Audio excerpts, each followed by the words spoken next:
Voy a relatarles un caso que muestra claramente la ineficacia de las voluntades anticipadas y también les da a ustedes las pistas de dónde hay que actuar para que realmente sean eficaces. Flor Ángela tenía unos 80 y algo años cuando me consultó por un diagnóstico de mieloma múltiple y los médicos le ofrecían lo que se ofrece en estos casos, la quimioterapia, que tiene unas tablas de sobrevida, de eficacia y unos porcentajes sobre qué esperar de acuerdo a ese tratamiento en cuanto a complicaciones, esperanza de vida y calidad de vida. Flor Ángela no quiso aceptar esos tratamientos y me consultó para suscribir un documento de voluntad anticipada en donde en caso de ya llegar a configurarse un estado terminal, aceptar anticipar la muerte de una manera directa, es decir, según la sentencia de la Corte Constitucional del año 97. Con una instrucción amplia, a ella y a su familia se firmaron todos los documentos posibles de morir dignamente. El deseo de morir en casa, el deseo de no ser sometida a tratamientos curativos, el deseo de no recibir quimioterapia, de no ser hospitalizada, de no tener manejo en cuidados intensivos, de no recibir medidas de soporte vital, de ser sedada, de no ser reanimada, de readecuar las medidas terapéuticas, de tener cuidados paliativos y lo que ya hablamos, de anticipar su muerte en caso de llegarse a configurar un estado terminal. Bueno, 2 meses después llamé para saludar a Flor Ángela y me contaron que estaba hospitalizada en manejo de una infección severa, que es un cuadro de complicación de esta enfermedad, que tenía una infección que amenazaba la vida, de carácter letal, una septicemia, y no se readecuó el tratamiento, no se hizo LET, limitación de esfuerzos terapéuticos, cosa que ella había autorizado. Según fui informado, a los médicos no le fue presentada la voluntad anticipada para la no hospitalización y la readecuación de medidas terapéuticas. Quién sabe si al presentársela y al dialogar hubiesen podido llegar a un acuerdo de morir en el hospital simplemente bajo sedación, teniendo en cuenta que la enfermedad era seguramente ya terminal, la condición de la septicemia era mortal y ella había afirmado claramente y llevaba a la notaría el documento de deseo de muerte anticipada. Yo le hice esas reflexiones a la familia y recibí como respuesta que lo iban a tomar en consideración. Resolví no volver a llamar más, solo hasta transcurridos 6 meses más recibí una llamada para preguntarme respecto a las voluntades anticipadas, puesto que había este boom sobre la aprobación de las voluntades anticipadas en el Ministerio de Salud.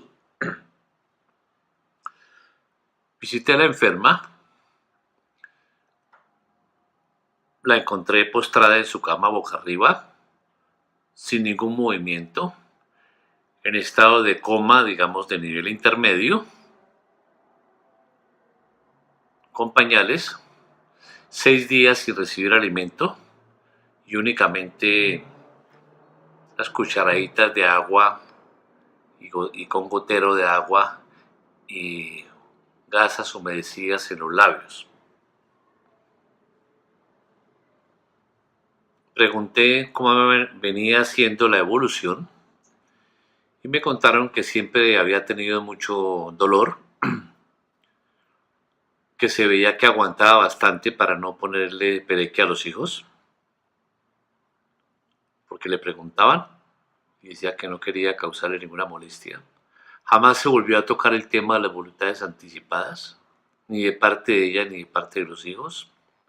Sentían que su mamá estaba recibiendo bastante amor de parte de ellos, que estaba en la sala contenta con sus nietos a veces, iba al solar a ver sus matas, subía y bajaba a la habitación, y el dolor realmente no mereció nunca un manejo adecuado.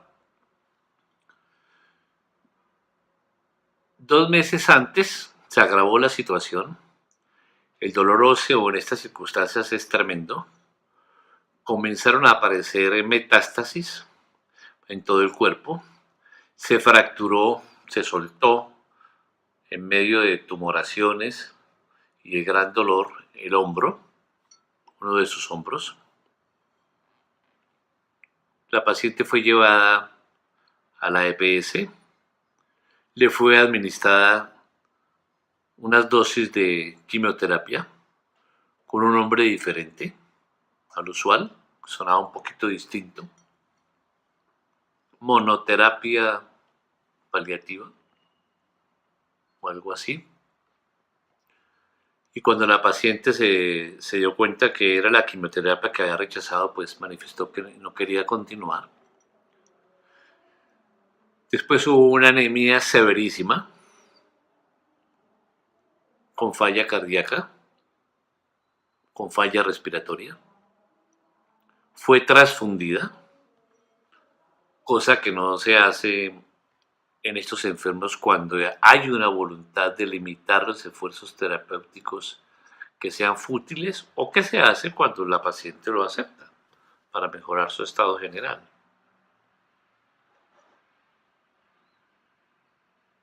¿Por qué no se puso en práctica el documento de voluntad anticipada para morir,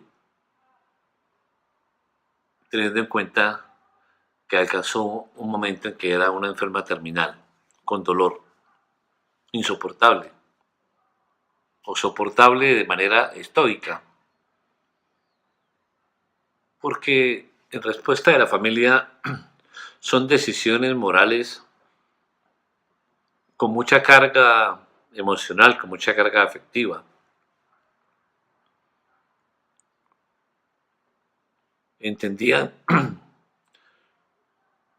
que podían haberlo hecho, pero pensaban que con el amor podían seguir adelante. No tuvieron ninguna asesoría psicológica, ninguna asesoría espiritual. Jamás en su EPS le hablaron de cuidados paliativos y del esquema completo de cuidados paliativos. Incluso estando ya en estado de coma y en agonía, cerca de la muerte, presentaron una solicitud para una visita domiciliaria y le dijeron que a los 5 o 8 días le respondían. Y ellos estaban esperando que su mamá falleciera antes de esa visita domiciliaria o después de que la recibiera. Me preguntaron qué sugería y yo les sugerí una sedación terminal, explicándoles que muchas veces en este estado que no es de coma profundo, la persona puede, de una parte, presentar convulsiones o vómito de sangre, que es impresionante para la familia, y que principalmente no se puede asegurar que no esté experimentando sensaciones de hambre, de sed, de disconfort, de malestar, incluso cuadros psicológicos y cuadros psiquiátricos de sensaciones de caída, de hundimiento, de desaparición, que son muy comunes en esta etapa, que para asegurarse que no hubiera un sufrimiento y teniendo en cuenta sus voluntades previas, se debería sedar. La familia no aceptó tampoco esta situación. Es decir, cuando estaba todavía con algunas funciones, con algunas capacidades, a pesar del dolor, no le cumplieron su voluntad porque todavía tenía algo residual que les parecía importante conservar. Y cuando está en coma, tampoco están de acuerdo con acompañar esa etapa final para que no haya ningún sufrimiento. Hay motivaciones profundas en esto de que la familia facilite, apoye el cumplimiento de las voluntades anticipadas o que se olvide de ellas. Esto lo deben saber los enfermos. En los procesos que tenemos de análisis con ellos sobre la información que se requiere y los procesos delicados que requiere asunto tan complejo como el de las voluntades anticipadas, estos temas los tocamos con ellos, que necesariamente hay que involucrar a la familia en las etapas de análisis, de procesamiento y de definición. Porque si la familia no apoya dichos documentos, son sustancia de gaveta de cajones. Es que es distinta la situación de los países anglosajones donde hay plena autonomía para el enfermo, donde las personas son autosuficientes, incluso económicamente, tienen el poder para hacer o no hacer cosas. Aquí en Colombia, en el año 97, la sentencia de muerte anticipada como un derecho a solicitar por parte de enfermos terminales que lo quieran, no se tomó en cuenta la familia precisamente por eso. La familia puede oponerse o puede estar de acuerdo. Se centró en la autonomía del enfermo, el enfermo adulto competente. Ahí se centró en su autonomía. No se tomó en cuenta la familia. Con mucha razón desde el punto de vista que es una decisión autónoma del enfermo adulto, mayor. Pero ante una realidad cultural que cuando se está enfermo y se pierden condiciones, competencias mentales y de funciones corporales, quien decide es la familia, quien llama a los médicos, quien abre la puerta, quien permite hacer o no hacer. Entonces, en concreto, Flor Ángela realizó la firma de una serie de documentos de voluntades anticipadas en todo lo que hoy en día se considera el morir dignamente, y ninguna de esas lo obtuvo. Ni un cuidado paliativo adecuado, es decir, ausencia total de apoyo social, espiritual, psicológico, médico, analgesia adecuada para quitar el dolor. También se hicieron medidas fútiles o medidas que ella no quería, como cuidado intensivo o manejo antibiótico para una enfermedad que era mortal, como transfusiones, como quimioterapia, y ni siquiera sedación en la agonía, sedación terminal. Entonces, queridos amigos,